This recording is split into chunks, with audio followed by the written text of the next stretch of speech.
বান্দা যখন পৃথিবীতে কোনো কারো কষ্টে অত্যাচারে জুলুমে কান্না করতে থাকে বুক ফেটে, তখন আল্লাহ ফেরেশতাকে জিজ্ঞেস করে, ফেরেশতা আমার বান্দাকে এভাবে কে কান্না করালো? একটু বোঝার চেষ্টা করলো। কোনো বান্দাকে যখন পৃথিবীতে কেউ কাঁদায় তখন আল্লাহ ফেরেশতাকে জিজ্ঞেস করে, ফেরেশতা আমার বান্দাকে কে কাঁদালো, সেইভাবে কান্না করছে কেন? তখন ফেরেশতারা বিস্তারিত বলে, আল্লাহ তার বাপ নাই তো, এতিম, মাথার উপর থেকে বাবার ছায়া যাওয়ার পরে তার বাপ চাচা যারা সবাই তাকে অত্যাচার করছে।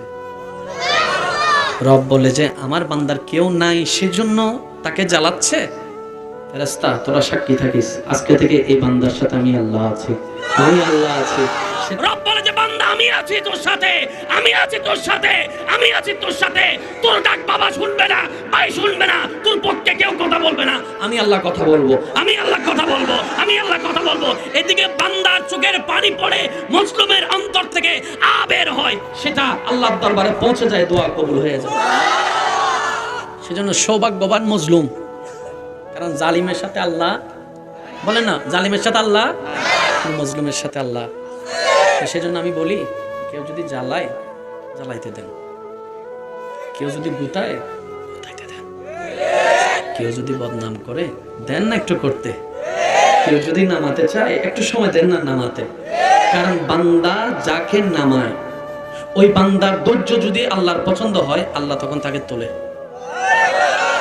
এবার নামাচ্ছে কে? বান্দা বলে নামাচ্ছে কে? তুলছে কে? এবার আপনার পক্ষে তো আল্লাহর সাপোর্ট চলে আসছে, আপনারা নামাইব কে? আওয়াজ দিয়ে বলেন। একটা কথা মনে রাখবেন, আমাদের আল্লাহর ভান্ডারে কমতি নাই, দিতেও তিনি কিপটামি করে না। দোষ আমাদের, আমরা চাইতেও জানি না, দিতেও জানি না। আপনার রবকে রহমান, আপনার রব হচ্ছে আল্লাহ যিনি রহমান, আপনার নবীকে রাহমাতুল্লিল। তা আপনার রব রহমান, আপনার রবের মতো রব কারো নাই। আপনার নবী রাহমাতুল্লিল আলামিন, আপনার নবীর মতো জাহানে কোনো নবী নাই। আপনার আমার এই রব এবং নবী থাকার পরও যদি না হয়,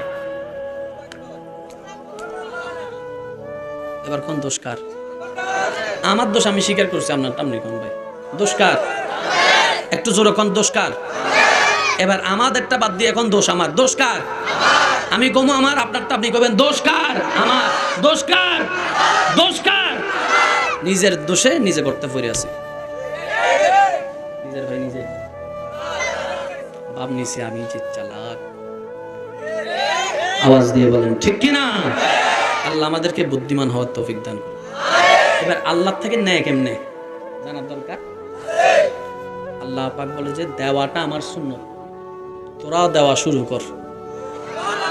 শুনি নাই আমি? আল্লাহ পাক বলে দোষ গোপন করা আমার সুন্নত, মানুষের দোষ জেনে গোপন করা শুরু কর।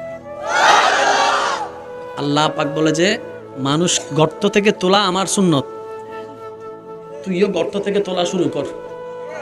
কোরআনে সেই দৃশ্যটাকে এইভাবে বলেছেন, সিবগাতাল্লাহ। আল্লাহ বলে খাওয়ানো আমার সুন্নত, আমার বান্দা যে অন্যকে খাওয়াবে আমি আল্লাহ তার রিজিকে বরকত দান করব, সুবহানাল্লাহ।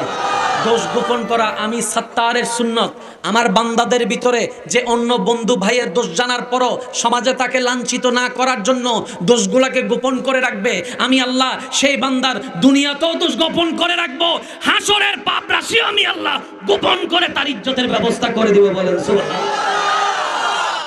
এবার কে কে চান নিজের গুনাহ গোপন থাকুক? আমরা চাই কি চাই না? শর্ত হচ্ছে একটা, অন্যটা গোপন রাখেন। এবার আপনি আমি তো চাঁদ দোকানে বসে শুনছস কাহিনী একটা কি হয়েছে, ফোলাতো ফালাইছে মেয়েরটা নিয়ে ফালাইছে, কথা সত্যি নেই, আল্লাহর গিরা কইতেছে, আমি সত্যি কইতেছি, মিথ্যা জীবন কই নাই, সত্যি কথা কইছে। খালভাবে ফালাইছে, আমি তো আগেই সন্দেহ করছিলাম ওইটার লগে যে ফালাইব, দেখছিস নি কথা আলোচনা করতেছে করতেছে করতেছে, 1 কান 2 কান 3 কান 4 কান 5 কান 6 কান 10 কান সব শুনতেছেন। আল্লাহ পাক বলে যে আমি তো নিজে জানি, কিন্তু আমি তো বলি নাই, আমি তো নিজে দেখছি কিন্তু কাউকে তো জানতে দিই নাই। তুই জানার পর কইলিকা আল্লাহ ওই ফ্যাটের মধ্যে গুডুর গুডুর করে